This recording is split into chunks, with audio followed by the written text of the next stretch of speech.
Çdo ditë lajmet e trishta vijnë nga aksidentet rrugore që i marrin jetën qytetarëve shqiptar, duke shënuar një fenomen të frikshëm dhe të përsëritur. Aksidentet në Shqipëri janë një realitet tragjik që po merr përmasa shqetësuese me një numër të lartë viktimash çdo vit, pavarësisht përpjekjeve të autoriteteve dhe rregullave në rritje për sigurinë në rrugë. Duket se nuk po arrim dot të frenojmë këtë rrezik në çdo udhëtim, por pyetja që lind është pse po vdesin shqiptarët në rrugë çdo ditë? A është ky një fenomen i veçantë i Shqipërisë apo ka arsye më të thella që lidhen me infrastrukturën, edukatën rrugore dhe kulturën e drejtimit të automjeteve? Po nëse krahasojmë me vendet fshinje ku rendimenti për sigurinë rrugore është dukshëm më i lartë, pse Shqipëria vazhdon të përballet me kaq shumë aksidente? Kjo situatë ka bërë që shumë të shprehë shqetësim për mungesën e një kontrolli të fortë dhe mekanizmave të ndëshkimit, ndërsa infrastruktura rrugore vazhdon të mbetet një pikë dobësie. Fushatat sensibilizuese janë të nevojshme, por shumë të tilla shpesh janë kufizuara në kohë dhe mundësi duke lënë qytetarët dhe udhëtarët pa mbrojtje në dorë. Duke u përballur me këtë krizë të vazhdueshme, është koha të kërkojmë përgjigje dhe zgjedhje nga ekspertë dhe autoritetet përgjegjëse. Dështimi i vazhdueshëm i parandalimit të aksidenteve tregon se diçka duhet të ndryshojë dhe shpejt. Mirë, shikues nderuar, ju përshëndesim, rikthyer sërish në aktualitet, ku në emisionin e kësaj dite do të diskutojmë me një specialist të fushës për gjetur përgjigje, por edhe për të analizuar pra se çfarë mund bëhet për të parandaluar këto tragjedi të përditshme që po shkaktojnë ndërkaish dhimbje dhe humbje të paimagjinueshme për shumë familje shqiptare. Dhe sigurisht ditën e sotme kemi të ftuar ekspertin rrugor Arben Luzi. Zoti Luzi, ju përshëndes, faleminderit që jeni me mua sot. Përshëndetje. Zoti Luzi, sa i përket insertit që ne dëgjuam edhe zhvillimeve të fundit në Shqipëri, por edhe atyre tashmë për aksidenteve që po ndodhin, a shkthyer është pyetja ime Shqipëria në një vend ku vdes më lehtë në rrugë, po i them, se sa në spitale, dhe si e shpjegoni këtë tragjedi që përsëritet nga dita në ditë? Tani dëgjohet, aksidentet rrugore janë ngjarje të cilat askush nuk i kupton, askush nuk i parashikon dot. Janë ndodhin në rrugë ndërmjet mjetit, përdorësit të rrugës dhe vetë rrugës. Prandaj, nuk mund të themi këtë që kur do mbarojnë, derisa të ketë mjete në qarkullim, edhe aksidenti do jetë. Aksidenti parë, sipas historisë, bëhet është në vitin 1896 dhe në këtë aksident me karroca ka goditur një njeri në Londër. Gjyqtari kur dha vetimin e gjykimit tha që dhe sot e dënoi dhe sot tha dhe të mos ndodh më. Kaluan vitet e ato vazhdojnë të jenë akoma prezent në jetën e njerëzve, sepse kemi të bëjmë me gabime njerëzore, gabime të përdoruesit rrugës. Kush prej tyre gabon, drejtuesi mjetit si mjet i shtuar për rrezikun në rrugë, apo këmbësorit, apo kushdo që kalon rrugën në rolin e përdoruesit të saj. Pra, aksidentet nuk të parashikohen se si do të ndodh apo do të ndodh. Prandaj dhe trajtohen edhe në kodin penal, trajtohen si shkelje të rregullave të qarkullimit rrugor, nuk trajtohen si vrasje. Se po të qenë se ashtu do të trajtohen me të njëjtën vepër penale siç është vrasja. Por këto trajtohen me vete që mund të hynë pak të vrasja nga pagudësia, po jo të rësisht aty. Pra, nuk mund të këtem do të përgjigje se si do përfundojnë. Për mendimin tim, aksidentet do të jenë gjithkohës së bashku me njerëzimin. Po, për çdo Luzi, a mund të themi se këtu është në disa raste pra faji i shoferëve apo i atyre që projektojnë edhe ndërtojnë rrugët me standarde të thjeshta, po e them dhe jo false? Të gjithë faktorët ndikojnë. Kush më shumë, kush më pak janë pjesë.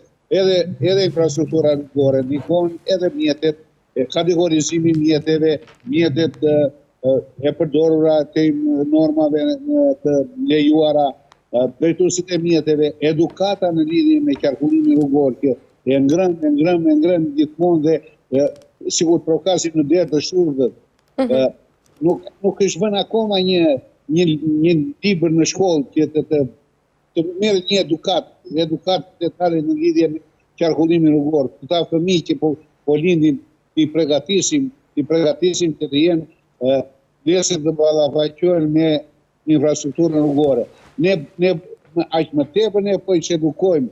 Po të shikosh në rrugë Tiranës ose në rrugët e qyteteve të tjera, kemi monopatinat. Monopatinat bëjnë që të shikosh nxënësit e shkollave hipin nga 2 e nga 3 në monopatin dhe dalin në rrugë.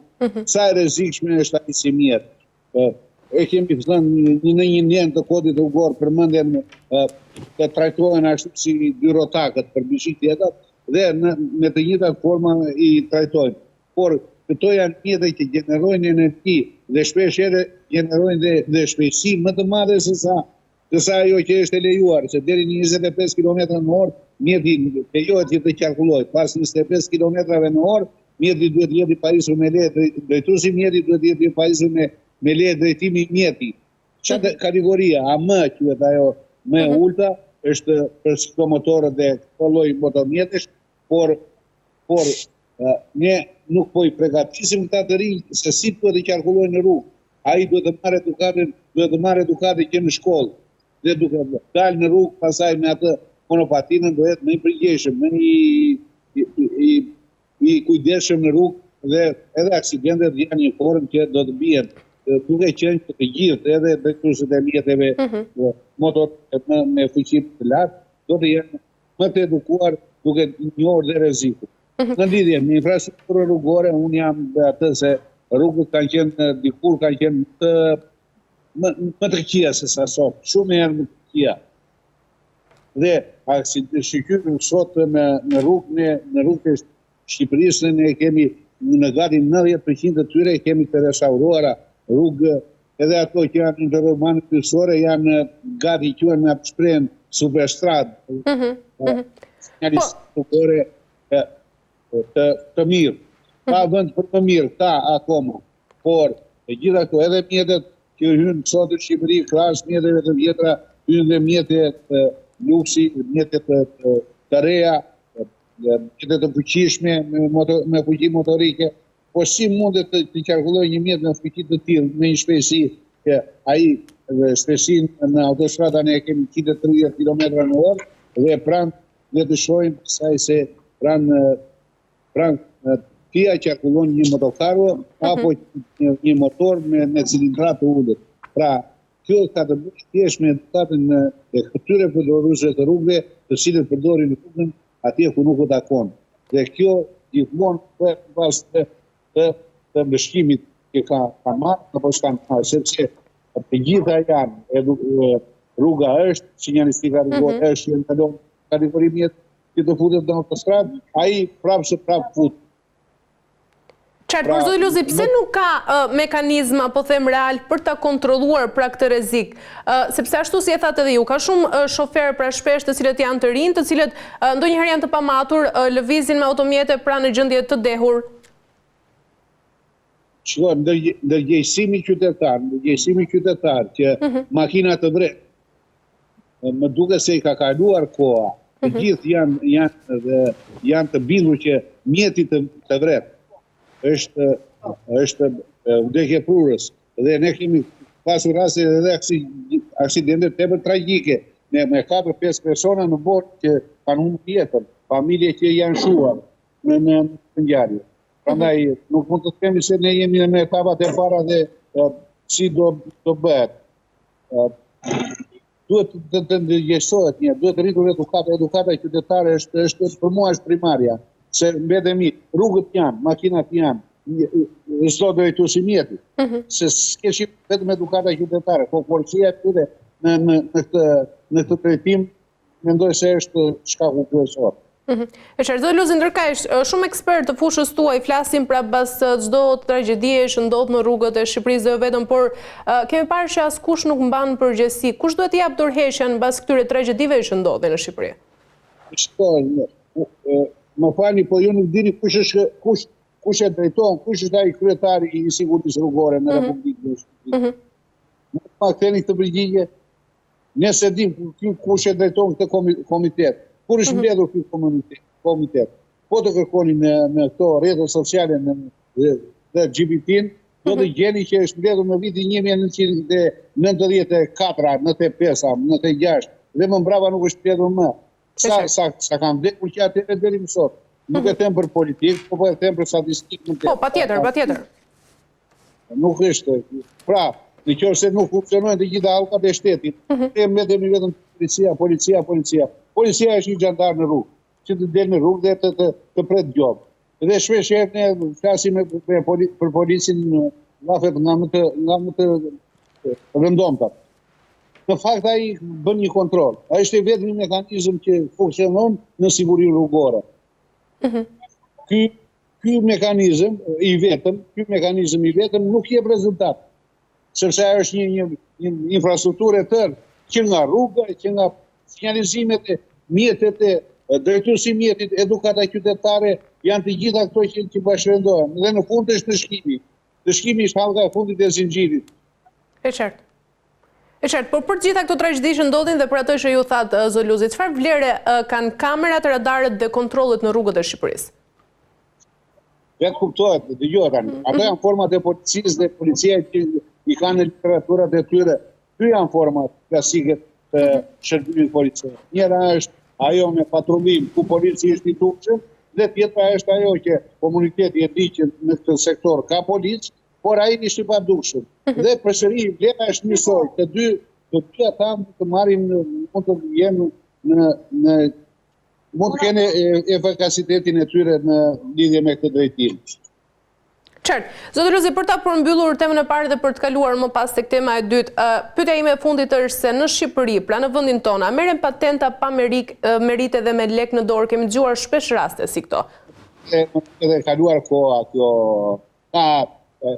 nuk ka më një uri në kontekstin e urisë, nuk ka më uri për pajisur me le drejtimi. Vinë gradualisht. Po themi që mosha ime që apo edhe deri në 18-20 vjeç, pjesa dërmuese e tyre janë të pajisur me leje drejtimi.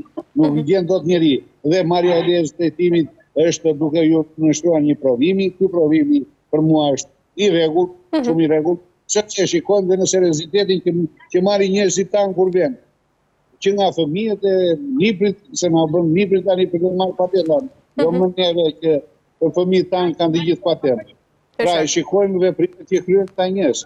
Nuk mund të themi, mua më duket se ka ikur koha kësaj, jo marrë patentën kështu, ka kaluar koha e asaj. Merrej patentat, po tani është në lukë, do t'i nënshtrohesh provimit, do t'i nënshtrohesh autoshkollës. Por ka vend për të përmirësuar, ka specialistët e autoshkollave dhe të kësaj të klasit, se ne pastaj bëhemi një listë, çdo gjë do t'i gjejmë atë anën e keqe në çdo moment. Nuk kupton, ne shikojmë progres ka. A do arrijë përsosmëria? Përsosmëria nuk arrihet kurrë. Ne do vemi drejt saj, po nuk arrihet. Qartë, mirë zoti Luzi, për të kaluar tek tema e dytë, ndjekemi një sër dhe rikthehemi së bashku. Rrugët e Shqipërisë, veçanërisht ato jashtë qendrave urbane, janë të njohura për gjendjen e tyre të rëndë. Gropa dhe dëmtimet të shumta janë një fenomen i përditshëm që nuk ka mundur të zgjedhet për vite me radhë, duke përbërë një rrezik të madh për jetën e qytetarëve dhe duke ngandalësuar zhvillimin ekonomik të madh të vendit. Aksidentet dhe dëmtimi i automjeteve janë gjithashtu një pasojë drejt për drejt e kësaj situate. Por përse ndodhin kaq shpesh këto probleme? Pse nuk janë marrë masa të qëndrueshme për rregullimin e rrugëve dhe përmirësimin e infrastrukturës? Dështimi për të adresuar këtë çështje ka krijuar një ndjesi të thellë frustruese tek qytetarët, të cilët shpesh kërkojnë përgjegjësinë e autoriteteve dhe ndihmën për të kaluar nëpër këto shpella që ndodhen kudo në rrugët e Shqipërisë. Mirë, zoti Luzi, është pikërisht ajo që prekëm pak në temën e parë. Çfarë ka shkaktuar tashmë kaosin e rrugëve në Shqipëri dhe pse gropat janë kaq të zakonshme në vendin tonë? Tani, kjo ka të bëjë me punën e ARSH-s, nuk mund të them apo të vetë endit pronar të rrugës në qendrat e banuara. Pse ka ndodhur? Për fajt të tyre. Si mund të përmirësohet ky proces, zoti Luzi? Gropat e Shqipërisë. Sepse shohim që në të gjitha, po them, në rrugët e banuara dhe në autostrada gjithmonë kemi gropa dhe të cilat shkaktojnë edhe aksidente në disa raste. Sepse drejtuesi i mjetit kur vjen tek ajo, frenon përpara se të vejë, aty e lëshon, mund të ndodhë që të bëhet grop të çaj gomën, vjen makina tjetër dhe bëhet ai efekti domino që quhet goditje të një pasnjëshme të mjeteve me njëri tjetrin, ku mund të ketë lëndime në jetën e njerëzve. Pra, dihet që këto janë po unë nuk shikoj shumë këto gropat se në pjesën më të madhe të tyre nuk janë në rrugët urbane, në rrugët interurbane. Më tepër janë në rrugët lokale që janë brenda qendra të banuara dhe ose rrugët lirëse të rurale, si quajnë në një formë tjetër, po kodi rrugë nuk i një rurale, i një lokale, rrugë lokale, interurbane apo urbane. Qartë. Por a ka pasoja serioze, zoti Luzi, për sigurinë publike për shkak pra të këtyre grupave që ndodhen në rrugë dhe sa mund të rritet numri i aksidenteve në këto raste? Nëse do të jetë me gropa, unë mendoj që risku do jetë tepër i lartë. Unë shikoj që pjesa më e madhe, flasim gjithmonë se shpejtësia e lëvizjes në qytet është rregulluar me ligjin kodin rrugor, është 40 km/h. 20 km/h nuk është një shpejtësi shumë e vogël, është shpejtësi e konsiderueshme, i bie 11.11 metra për sekond lëvizja e mjetit. Do thënë në 1 sekond mjeti lëviz 11 metra. Ose jashtë qendrave të banuarave kuptohet që ajo është problematike, po në qendrat e banuara shikohet gropa mund të kesh shkojë të vrenosh, të zbutësh goditje në to apo format të tjera. E qartë. Pikërisht për këtë çështje, zoti Luzi, a janë autoritetet lokale të pajisura me burime të nevojshme për të zgjedhur këtë problem që ndodh në vendin tonë dhe sigurisht apo kërkohet një tjetër angazhim më i madh nga shteti? Nuk e kuptova pyetjen të lutem. Atëherë, a janë autoritetet lokale, zoti Luzi, të pajisura me burime të nevojshme pra për të zgjedhur këto probleme që po diskutojmë apo kërkohet edhe një angazhim më i madh nga shteti? Autoritetet lokale ose pushteti lokal është endi pronari rrugës brenda qendrave të banuara. Kë pret ai që t'ja konstatoj këto? Ai që në bërjen e një grope, se ka infrastrukturën e nevojshme, që në bërjen e një grope, ai duhet të marrë masa, jo ta lejë të vazhdojë më tutje. Të bëhen gropa të mëdha sa të humbas mjetet, apo të prishet rruga tërësisht. Ku do t'ja kërkojnë ata veç vetes tyre? Qartë.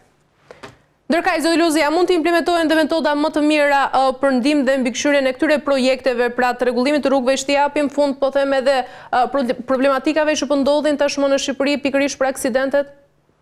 Po të viren në eficiencë, mu të them, ose në punë, viren levat e nevojshme të cilat ekzistojnë, qoftë në shoqëria civile që ka shoqata të ndryshme OEQ të cilat veprojnë në këtë drejtim, mendoj se riparohen shumë thjesht. Se i përket grupave që kemi në rrugë pra që krijojnë dhe sigurisht po themi që janë normale gjatë gjithë kohës, por a kemi ne kompani të cilat paguhen që këto grupa në rrugë të riparohen sa më shpejt, sepse kemi nga ata shofer pra të automjeteve të cilët lëvizin me mbi 100 km/h dhe sigurisht pra bëhen burim aksidenti në Shqipëri. Këto gropa duhet të riparohen me njerë, rruga duhet të kthehet në gjendjen e mëparshme. Jo vetëm gropat, po dhe në rast se ndodh një ngjarje automobilistike, një aksident, aty ka koncesionar quhen ata në një gjuhë shumë të huaj. Edhe ne kemi futur në fjalorin shqip, ka koncesionar të cilët mirëmbajnë rrugën, ata duhet të jenë prezent në çdo moment. Po sa eficient janë atë ai që ja ka dhënë koncesionin dhe ai që e kontrollon. Nuk kemi asnjë asti. Ne konstatojmë. Po kurse gropa duhet të riparohen në mënyrë të menjëhershme. Duhet të rikthehet gjithmonë rruga në gjendje fillestare. Bile edhe ne edhe çdo njeri që vepron në rrugë, të ndërhyn në rrugë, duke hapur një kanal, duke një gropa duhet ta rikthejë atë në gjendjen e fillestare. Duhet ta pushi, ta ngjeshi, ta asfaltojë dhe ta asfaltojë. Këtu nuk ndodh, jep leje te pronari rrugës, çajet një kanal të kaluar ujësielsi, ai ujësielsi ke parasysh bie ujë, ndërmarrja që bie ujë 3 herë në ditë, e çan kanalin atje, edhe e hedh një çakull edhe ai ashtu rrije. Mbetet sërish ashtu. Kush ai duhet këtu duhet të shkohet dhe policia duhet ta ndryshkojë këtë person le të ketë leje, që nuk e ka rikthyer në gjendjen e mëparshme. Edhe IMT-ja, edhe kushdo tjetër, po të funksionojnë mekanizmat. Po të flasim shumë, dhe kjo është edukata ajo që themi ne edukata qytetare. Se ka drejtora që nuk e din që duhet ta rikthejnë gjendjen e mëparshme. Se din ata, nuk kanë edukat në fushën e qarkullimit rrugor. Janë me shofer, punë t'i kryen me shofer. S'ka, se ati duhet prejtë gjob, ose duhet i kërkohet edukat. E mora që të drejtori, po... Patjetër. Mirë, zoti Luzi. Mirë, këto janë probleme që do të vazhdojmë besoj në Shqipëri, kështu që... Ju falenderoj shumë. Ishte kënaqësi. Faleminderit shumë. Ju falenderoj dhe ju të nderuar teleshikues për vëmendjen, bashkëjemi sërish nesër me të tjera tema. Zoti Luzi, faleminderit shumë. Po e fik. Ishte kënaqësi.